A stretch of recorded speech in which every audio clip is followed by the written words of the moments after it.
Time for Friday Fun Facts. Did you ever wonder why we say potty to little kids? Before modern plumbing, people used chamber pots instead of outhouses.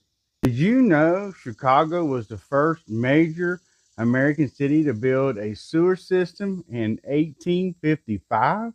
Did you know why the toilet was called throne? Because it was once a luxury and only accessible to the royalty. Did you know King George II died after falling off of his throne in 1760? Did you know that archaeological evidence from the palace of King Menno of Crete has shown flushable toilets existed 2,800 years ago?